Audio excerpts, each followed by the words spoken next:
کے مقدس ترین پھول، اے باغ عسکری کے مقدس ترین پھول، اے کعبہ فروغ نظر قبلہ اصول، آ ہم سے کر خراج دل و جاں کبھی وصول، تیرے بغیر ہم کو قیامت نہیں قبول، دنیا نہ مال و زر نہ وزارت کے واسطے، مولا ہم جی رہے ہیں آپ کی زیارت کے واسطے۔ درود بھیجیے محمد و آل محمد۔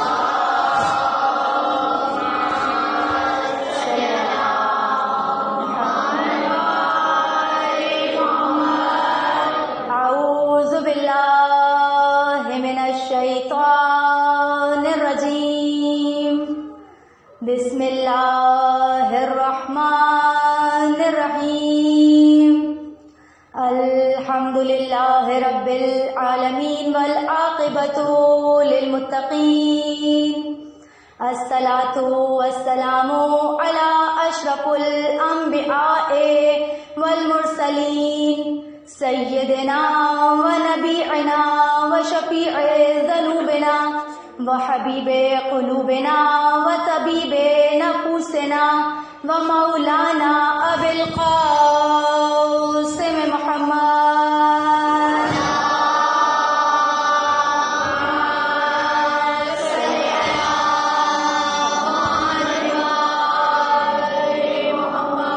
والصلاۃ والسلام علی ولیہ ووصیہ وابن عمہ وما ذکر الحلم الاول والآخرین، اسد اللہ الغالب غالب علی کل غالب، مطلوب کل طالب، امام المشارق والمغارب، الذی هو زینت مسجد والمنبر، ویا ساقی الحوض والکوثر، والد شبیر و شبر، قاتل مرحب والانتر، وجاہد المنافقین، قائد الغر المحجلین، آقائے امیر المؤمنین،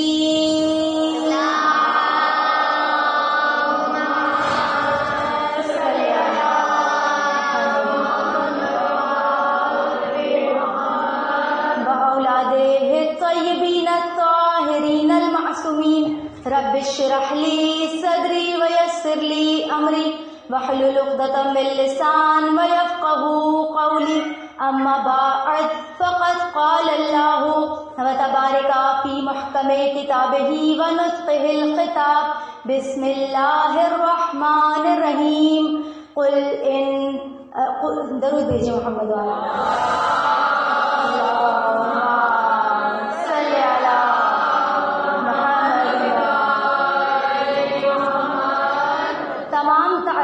تمام حمد و ثنا اس خالق کائنات کے لیے، مالک ارض و سما کے لیے، پالنے والے پروردگار کے لیے کہ جو کل کائنات کا مالک ہے، تمام مخلوق کا خالق ہے، وہ خالق کائنات جو عرش کا شامیانہ بچھانے والا، وہ خالق کائنات جو فرش جو ہمارے لیے اس فرش کو بچھانے والا، وہ خالق کائنات جو ہمارے لیے زمین سے اناج کو اگانے والا، وہ خالق کائنات جس نے یہ اونچے اونچے پہاڑ بنائے، وہ پتھر میں بھی کیڑے کو رزق عطا کرتا ہے، وہ پروردگار کہ جو ہمارے عیوب کی پردہ پوشی کر کے ہمیں عزتیں عطا کرتا ہے، اس مالک کا احسان ہے ہم پہ کہ اس نے ہماری ہدایت کے لیے 1,24,000 انبیاء کو بھیجا اس کائنات میں، اور اس کا احسان ہے ہم پہ کہ اس نے ہمیں یہ فرش عزائے حسینی عطا کیا کہ جس میں آ کے ہم بہت گناہگار ہیں،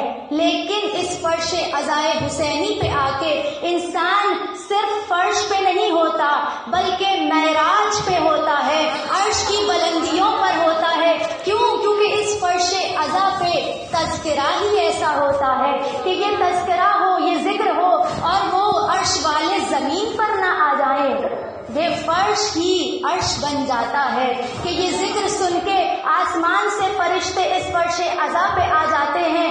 کیونکہ اس فرش عزا پہ میری بیوی آتی ہے، اس فرش عزا پہ سیدہ زہرا آتی ہے۔ کیوں آتی ہے؟ کیونکہ بیوی نے دعا مانگ کے آپ کو دعاؤں میں مانگا ہے کہ پروردگارہ مجھے ایک ایسی قوم دے، ایک ایسی قوم کو پیدا کر کہ کہ جو میرے حسین پہ روئے، جو میرے حسین کا ماتم کرے. تو بس عزیزان محترم، ایک آیت سورہ زخرف سے آیت نمبر 81 وہ میرے پیش نظر ہے، جس میں پروردگار عالم یہ ارشاد فرما رہا ہے. اور یہ میں نے اس لیے آیت کو سرنامہ کلام بنایا کہ کیونکہ بہت اعتراضات ہوتے ہیں. ویسے تو اس کے بہت سے جوابات دے دیے جا چکے ہیں، لیکن پھر بھی کبھی کبھی یہ جملہ سننے کو ملتا ہے کہ شیعوں کو علی کے فضائل کے علاوہ کچھ آتا ہی نہیں ہے. شیعوں کو فضائل علی ہی آتے ہیں، اس کے علاوہ کچھ نہیں آتا. تو بھائی ایسا نہیں ہے، ہمیں علی کے فضائل بھی آتے ہیں، ہمیں نبی کے فضائل بھی آتے ہیں، اور ہمیں جلی کے فضائل بھی آتے ہیں. بس سننے کے لیے ظرف چاہیے اور سنبھالنے والا دل چاہیے. درود بھیجے محمد و آل محمد.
کہ اے میرے حبیب کہہ دیجئے ان لوگوں سے کہ اگر اللہ کے کوئی اولاد ہوتی تو کیونکہ میں اول العابدین ہوں تو وہ میرے سامنے ہوتی.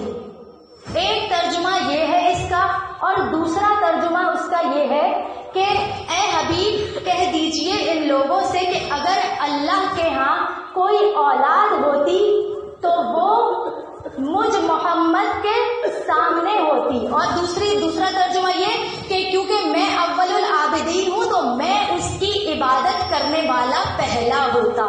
تو رسول اب اندازہ لگا لیجئے، ادراک کے گھوڑے دوڑائیے کہ کتنا پہلا ہے میرا نبی، کس سے پہلا ہے میرا نبی. تو بس اگر کوئی چیز کسی سے پوچھنی ہو نا تو اس کے جاننے والے سے پوچھی جاتی ہے.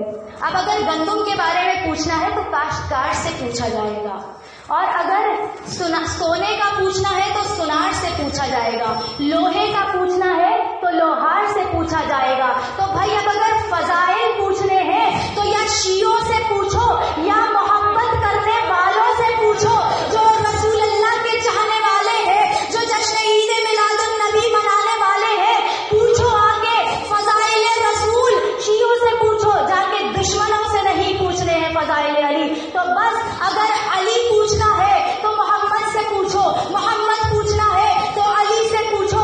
علی کے فضائل جاننے ہیں یا نبی سے پوچھو یا اس جلی سے پوچھو. درود بھیجیے محمد والا.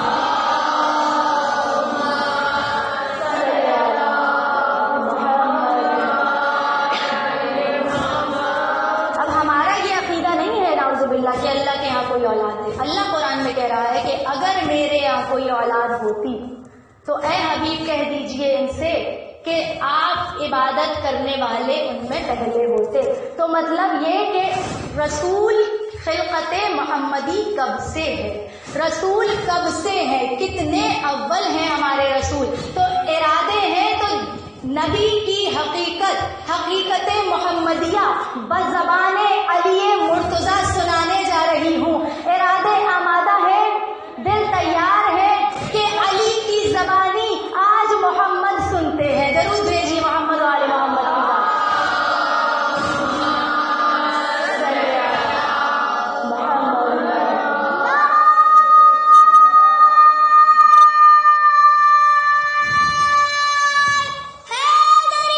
ذات.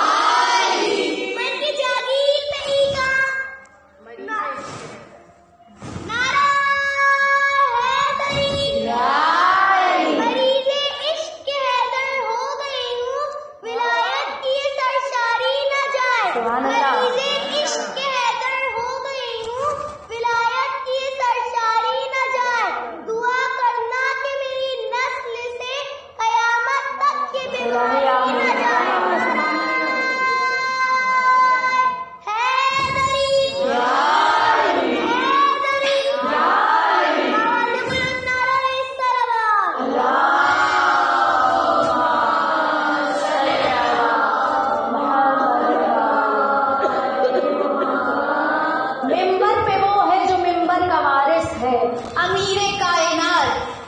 ابن ابی طالب منبر پہ ہے اور پکار کے کہتے ہیں یا ایھا الناس، آؤ میں تمہیں بتاؤں کہ حقیقت محمدیہ کیا ہے، آؤ میں تمہیں بتاؤں کہ تمہارا رسول کون ہے، آؤ میں تمہیں بتاؤں کہ تمہارا نبی کب سے ہے اور کب سے تمہارا نبی جو ہے وہ خلق ہو چکا ہے، کب سے تمہارے نبی کا نور موجود ہے۔ تم یہ کہتے ہو کہ 40 سال کے بعد رسول کو نبوت ملی، اعلان نبوت 40 برس کے بعد کیا، لیکن علی بتا رہے ہیں کہ یہ نور محمد کب سے ہے۔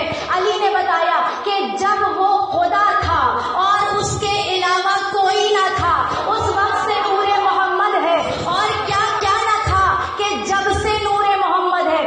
علی فرماتے ہیں کہ قبل الخلق الماء والعرش والسماوات والارض والروح والملائکۃ والحور والسماوات والارض والجنۃ وجہنم واللوح والقلم وآدم وحوا، کہ جب کچھ نہ تھا وہ تھا، اس کا نور موجود تھا، نور محمدی موجود تھا، کہ جب ماں بھی نہیں تھا، ماں اللہ کہہ رہا ہے قرآن میں کہ یہ عرش جو ہے یہ ماں پہ ہے، کہ جب وہ عرش جس کے اوپر ٹھہرا ہوا ہے جب اس کا بھی وجود نہ تھا، جب نہ ماں تھا، نہ عرش تھا، نہ آسمان تھے، نہ زمین تھی، نہ روح تھی، نہ ملائکہ تھے، نہ حوریں تھی، نہ لوح تھا، نہ قلم تھا، اور نہ آدم تھا، نہ حوا تھا، کوئی نہ تھا، یہ نہ آسمان کا شامیانہ تھا،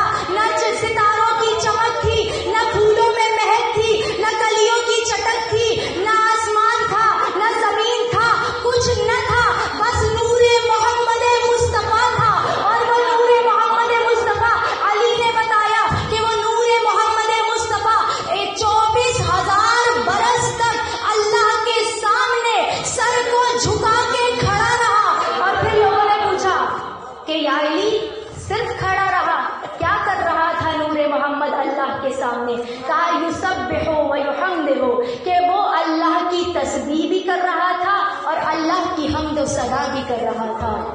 اور سوچئے کہ فرشتوں نے تسبیح ان سے سیکھی، آدم نے تسبیح کرنا ان سے سیکھی، کہ جب محمد کے نور سے پہلے کچھ بھی نہ تھا تو یہ محمد کو تسبیح کس نے سکھائی کہ جو اللہ کے سامنے کھڑا ہوا سر کو جھکائے تسبیح کیے جا رہا تھا۔ اب پوچھنے والوں نے پوچھا، کہا یا علی آپ تو ایسے بتا رہے ہیں کہ جیسے آپ وہاں پر موجود تھے، کیا آپ عینی گواہ ہیں؟ کیا آپ وہاں موجود تھے؟ آپ تو ایسے بتا رہے ہیں کہ جیسے آپ کے سامنے یہ سب کچھ ہو رہا تھا۔ پوچھنے والوں نے سوال کیا، کہا یا علی کیا آپ کے سامنے یہ سب کچھ ہو رہا تھا؟ کیا آپ کے سامنے نور محمد اللہ کے سامنے کھڑا ہوا تسبیح و تقدیس کر رہا تھا؟ علی نے کہا کہ تو کیا پوچھتا ہے کہ علی کہاں تھا؟ کہا علی ایک جگہ نہیں، علی 2 جگہ تھا، ایک کی سوچ میں تھا، ایک کے دل میں تھا۔ تو علی کو پوچھ رہا ہے علی کہاں تھا؟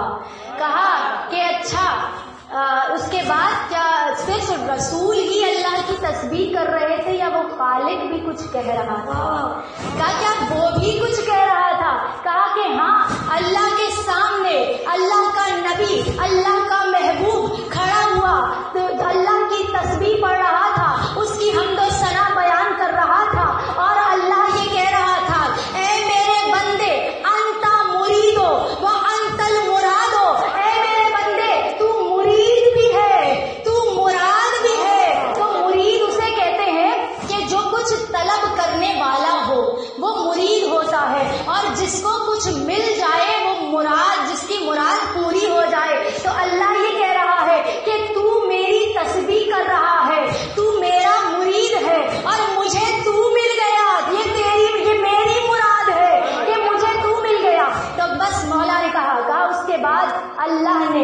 اپنے حبیب کے نور سے 12 حجاب خلق کیے. اس نور سے اپنے نبی کے نور سے 12 حجابوں کو خلق کیا. کہا یا علی کون کون سے حجاب تھے؟ کہا حجاب قدرت تھا، حجاب عزت تھا، حجاب عظمت تھا، حجاب ہیبت تھا، حجاب جلالت تھا، حجاب جبروت تھا، حجاب عظمت تھا، حجاب رفعت تھا، حجاب سعادت تھا، حجاب شفاعت تھا. اور یہ سارے کے سارے حجاب جب اللہ نے اپنے نبی کے نور سے خلق کیے، اس کے بعد خلق کرنے کے بعد اللہ نے کہا اے میرے حبیب اب ذرا حجاب قدرت میں داخل ہو جا.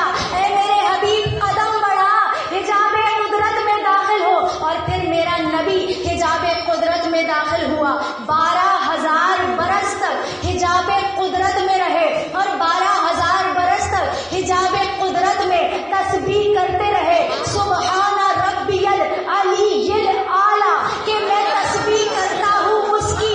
سبحان ہے وہ ذات، تسبیح اس کی کرتا ہوں جو علی بھی ہے، جو اعلیٰ بھی ہے. اس کے بعد پھر جب 12,000 سال تک میرا نبی حجاب قدرت میں رہا تو اس کے بعد نبی حجاب عظمت میں داخل ہوئے. 11,000 برس تک حجاب عظمت میں رہے اور وہاں پہ تسبیح کرتے رہے کہ سبحان اللہ ہے یا منانو، تسبیح ہے اس کے لیے، اس کی تسبیح کرتا ہوں جو منان ہے، جو بہت بڑا بادشاہ ہے، جو مالک ہے. اب 11,000 سال تک حجاب عظمت میں میرا نبی یہ تسبیح پڑھتا رہا اور پھر اس کے بعد 10,000 سال تک حجاب عزت میں رہے. حجاب عزت میں یہ تسبیح پڑھتے رہے کہ تسبیح ہے اس کی، سبحان ہے وہ ذات کہ جس کے لیے کوئی راز ہی نہیں ہے، اس کے سامنے کچھ بھی چھپا ہوا نہیں ہے. بس اسی طرح سے میرا حبیب تسبیحاں پڑھتا رہا. اسی طرح سے ایک سال کم ہوتا رہا، ہر حجاب میں ایک سال کم ہوتا رہا اور آخری حجاب جو تھا وہ حجاب حیا تھا. اس حجاب حیا میں میرا نبی 1,000 برس تک تسبیح پڑھتا رہا. سبحان ربی الاعلی وبحمدہ، سبحان ربی الاعلی وبحمدہ، اس پروردگار کی حمد کرتا رہا. اور جب ان 12 حجابوں میں وہ یہ حمد و ثنا کرتا رہا تو اللہ نے کہا اے میرے حبیب میں نے تجھے پسند کر لیا، تو میرے سامنے میری تسبیح کرتا رہا، اب رہتی دنیا تک تجھ پہ درود و سلام بھیجتا رہوں گا.